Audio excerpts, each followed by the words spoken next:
Hello friends, welcome to Suja Samayal.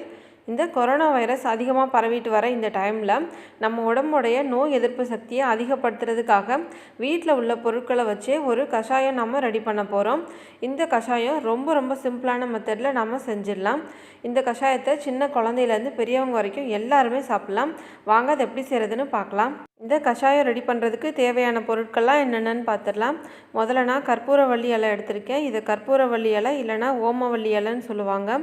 இது கிடைக்காட்டி நீங்கள் ஓமம் கூட கொஞ்சமாக சேர்த்துக்கலாம். ஓமம் எல்லா மளிகை கடையிலையுமே கிடைக்கும். அடுத்ததாக துளசி. இந்த துளசி கற்பூரவள்ளி இலை ரெண்டையுமே குழந்தைகளுக்கு சளி பிடிச்சிருந்தா அரைச்சி சாறு எடுத்து கொடுப்பாங்க. இது கூட நான் கொஞ்சம் வேப்பங்கொழுந்து எடுத்திருக்கேன். வேப்பங்கொழுந்து வேப்பலை எதுனாலும் எடுத்துக்கோங்க. இது ஒரு நல்ல கிருமி நாசினி. இதோட நீங்கள் ஒரு 2 வெத்தலை கொஞ்சமாக தூதுவளை இலை கிடச்சா கூட எடுத்துக்கோங்க. அடுத்ததாக 1 டேபிள் ஸ்பூன் அளவுக்கு நான் இஞ்சி எடுத்திருக்கேன். இஞ்சியை நல்லா தோல் சீவிட்டு சின்ன பீசஸாக கட் பண்ணி எடுத்து வச்சுருக்கேன்.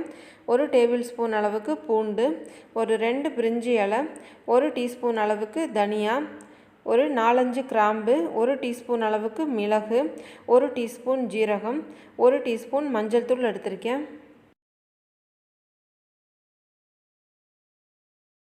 இது எல்லாத்தையும் மிக்சியில் சேர்த்து தண்ணி எதுவும் ஊற்றாமல் கொஞ்சம் கொரகொரப்பாக அரைச்சி எடுத்துக்கலாங்க. வேப்பிலையை மட்டும் சேர்த்துக்க வேணாம். வேப்பிலையை நம்ம அரைச்சிட்டு சேர்த்தோன்னா அது ரொம்ப கசப்பாக இருக்கும். அதனால் அதை மட்டும் அப்படியே சேர்த்துக்கலாம். மற்ற எல்லாத்தையும் தண்ணி ஊற்றாமல் அரைச்சிக்கலாம்.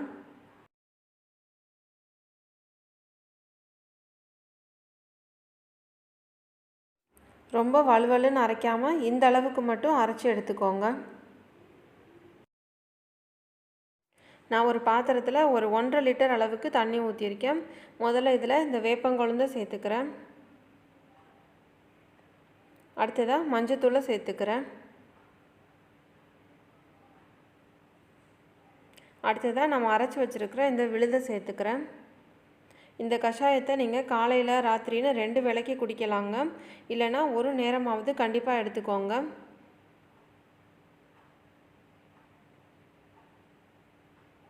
இது நல்லா கொதிக்க ஆரம்பித்த உடனே லோ ஃப்ளேமில் வச்சுருங்க.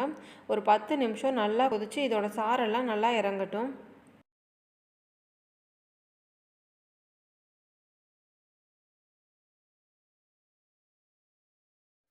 இப்போது இது நல்லா கொதிக்க ஆரம்பிச்சிருச்சு. நான் அடுப்பை லோ ஃப்ளேமில் வச்சிடுறேன். கஷாயம் 10 நிமிஷம் நல்லா கொதிச்சிருச்சு. இப்போது நான் ஸ்டவ் ஆஃப் பண்ணிடுறேன். இந்த கஷாயத்தை நீங்கள் டெய்லி காய்ச்சணுன்னு கூட தேவையில்லைங்க. ஒரு 2-3 நாளைக்கு தேவையான கஷாயத்தை நீங்கள் மொத்தமாக காய்ச்சி எடுத்து வச்சுக்கலாம். உங்களுக்கு அன்னன்னைக்கு எவ்வளோ தேவையோ அதை மட்டும் எடுத்து சூடு பண்ணி நீங்கள் யூஸ் பண்ணிக்கலாம். இப்போ இதை ஃபில்டர் பண்ணி எடுத்து வச்சுக்கலாங்க.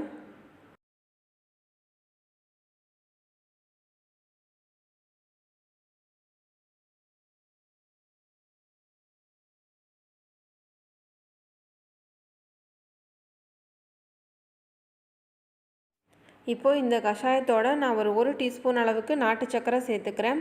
நீங்கள் உங்கள் டேஸ்ட்டுக்கு ஏற்ற மாதிரி பனவெல்லம், நாட்டு சக்கரை, தேன் எது வேணுமோ சேர்த்துக்கோங்க. ஆனால் ஜீனி மட்டும் சேர்த்துக்காதீங்க. இதே மாதிரியே நம்ம 1 டம்ளர் கஷாயத்துக்கு ஒரு பாதி லெமனை புழிஞ்சு ஊற்றி குடிக்கலாங்க. சிலர் லெமன் சேர்த்தா சளி பிடிக்குதுன்னு சொல்லுவாங்க. அந்த மாதிரி இருக்கிறவங்க மட்டும் அதை அவாய்ட் பண்ணிடுங்க.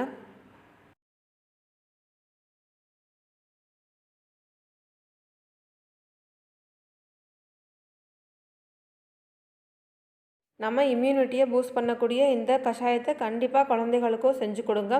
இதே மாதிரி நீங்களும் செஞ்சு பார்த்துட்டு உங்கள் கமெண்ட்ஸ் எனக்கு சொல்லுங்கள். இந்த வீடியோ உங்களுக்கு பிடிச்சிருந்தா மறக்காமல் எங்கள் சேனலை சப்ஸ்கிரைப் பண்ணுங்கள். தேங்க்யூ.